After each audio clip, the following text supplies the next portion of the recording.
Illegal migrant নাই তো কই মাটি খাই নাই ইলিগাল মাইগ্রেন্ট নাই তো ইনার পারমিট চালো মাখাই নাই কাচিনি কবা চলি নাই কাচিনি কবা চলি নাই কাচিনি বাহির মাখাই নাই Harapsa tiaba kubani bosong ebaka wandri dofani bosong tiaba bobo tini amake lahar ke taraf haisa paisa tiaba bono boktisa kok salanai dini dabi tamotong oborona sir আপনাকে স্বাগত জানাই আমরা চ্যানেল সাংসাতি চ্যানেল মাধ্যমে সাংসাতি চ্যানেলের মাধ্যমে আমি ত্রিপুরা রাজ্যবাসী প্রত্যেককেই আমি আমার শুভেচ্ছা অভিনন্দন ও প্রণাম জানাই। আপনি যেহেতু এখানে যে আজকে ত্রিপুরা সিভিল সোসাইটি যে স্ট্রাইক এবারে বন্ধ ডাকছিল আপনি কি দাবিটা আসলে এখানে এসেছে কি দাবি নিয়ে? এখানে দাবিটার মুখ্য উদ্দেশ্য হলো যে অবৈধ অনুপ্রবেশকারী তাদেরকে এই রাজ্য থেকে আইনি পদ্ধতিতে তাদেরকে এই রাজ্য থেকে বিতরণ করতে হবে। কারণ একটা হলো রিফিউজি বা শরণার্থী, আর একটা হলো অনুপ্রবেশকারী, ইংরেজিতে যা বলি আমরা ইলিগ্যাল ইন্ট্রুডার্স। যারা অবৈধ অনুপ্রবেশকারী তাদের কোনো জাতি ধর্ম বর্ণ এগুলি আমাদের দেখার কোনো প্রয়োজন নেই। সে অবৈধ অনুপ্রবেশকারী তারা বিভিন্ন রকম অপকর্মে জড়িত থাকে, তারা বিদেশেও নাগরিকত্ব নেয়, ভারতবর্ষেরও বা এই রাজ্যেরও নাগরিকত্ব নেয়। দুই ভাবে তারা বিভিন্ন অপরাধজনক কাজকর্মে জড়িত থাকে এবং এই অপরাধ কর্মগুলি করার ফলে রাজ্যের আইন শৃঙ্খলা এক বিরাট হুমকির স্বরূপ হয়ে দাঁড়িয়েছে।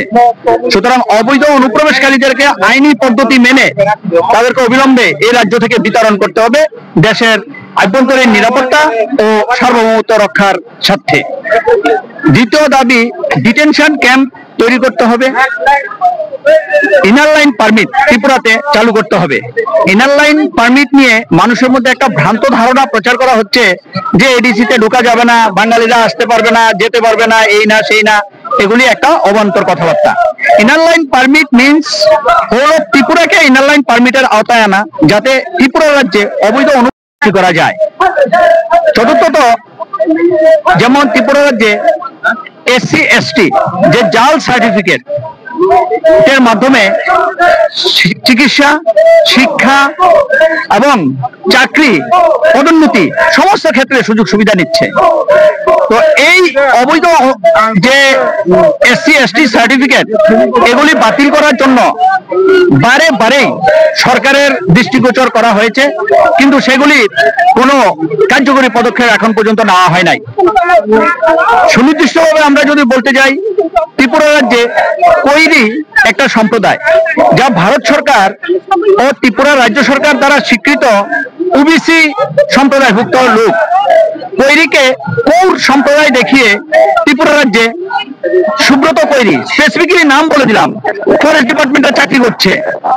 সরকারের কাছে লিখিত অভিযোগ করা হয়েছে, এখন পর্যন্ত তার বিরুদ্ধে কোনো ব্যবস্থা নেওয়া হয় নাই। দেখা গেল অনুপম কৈরি, তাকে এসসি সার্টিফিকেট প্রদান করা হয়েছে। আমরা সুনির্দিষ্টভাবে সরকারের দৃষ্টি আকর্ষণ করেছি। আমাদের শ্রদ্ধেয় মাননীয় মুখ্যমন্ত্রী প্রফেসর ডক্টর মানিক সাহার গোচরে পর্যন্ত বিষয়টা নেওয়া হয়েছে, তারপরেও অজ্ঞাত কারণে এখনো এই রাজ্যে সেই নোটিফিকেশন জারি করা হয় নাই যে কৈরি সম্প্রদায়, যাকে কৌর দেখানো হয়েছে, ওরা ওবিসি সম্প্রদায়ভুক্ত মানুষ।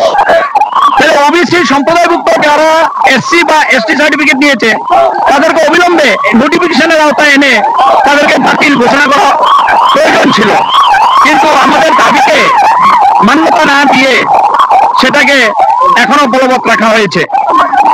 দেখা গেছে ত্রিপুরা রাজ্য পুলিশে একটা স্পর্শকাতর দপ্তর, সেটা 2025 সনে উমেন কনস্টেবলের নিয়োগ হয়েছে, সেখানে নাম দিয়েছে অনামিকা দেববর্মা, তার বাবার নাম কাজল সিনহা।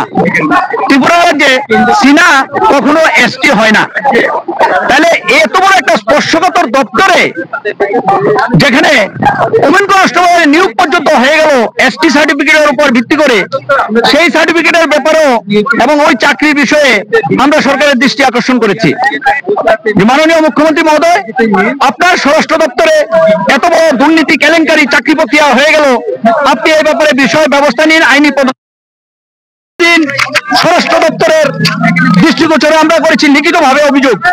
সেই অভিযোগের এখন পর্যন্ত সেই বোর্ড মেম্বার, আইপিএস অফিসার, সেই বোর্ড মেম্বার এবং বোর্ড চেয়ারম্যান তাদের বিরুদ্ধে ব্যবস্থা নেওয়া হয় নাই, ওই কর্মচারীর বিরুদ্ধে ব্যবস্থা নেওয়া হয় নাই।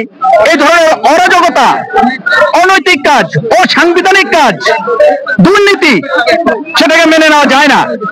রাজ্যের একজন নাগরিক হিসেবে, দায়িত্বশীল নাগরিক হিসেবে আমি মনে করি যে এটা আমারও একটা নৈতিক অধিকার আছে দেশকে সুস্থ এবং গঠনমূলক পদ্ধতিতে সমাধানের লক্ষ্যে এবং অন্যায়ের প্রতিবাদ প্রতিরোধ করে একটা সঠিক দিশায় যাতে চাকরি প্রক্রিয়া দুর্নীতি না হয় এবং দুর্নীতিগ্রস্ত ব্যক্তিদের শাস্তি সুনিশ্চিত হয়, সেজন্য আমি এই সিভিল সোসাইটির একটা অংশ হিসেবে আমি এখানে অংশগ্রহণ করেছি।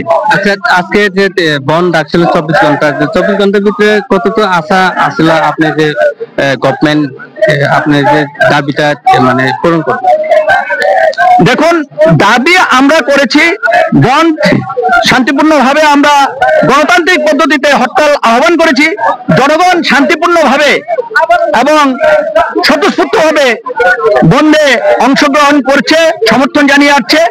সরকার যদি এইবার আমাদের এই দাবিটাকে যদি সঠিকভাবে এগুলি কার্যকরী না করেন, সহানুভূতির সঙ্গে এবং বিচক্ষণতার সহিত যদি এগুলির সুষ্ঠু সমাধানের রাস্তায় না এগিয়ে আসেন, তাহলে এই বনটা আরো দীর্ঘায়িত হবে, রাজ্যের আইন শৃঙ্খলা অবনতির দিকে যাবে।